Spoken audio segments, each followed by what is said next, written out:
This was the case of a little girl who was not eating dinner anymore. The brother noticed that she didn't want to eat, and then when the mom came, the girl was drooling. So she was brought to the emergency room, and on x-rays a coin was noticed in the esophagus. It was lodged.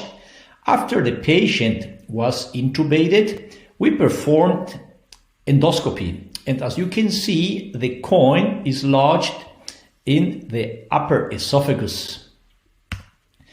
So it's important that you always know what tools you have in your unit, and also to have some key tools available when removing foreign bodies. But specifically, when you want to remove coins, it's important that you have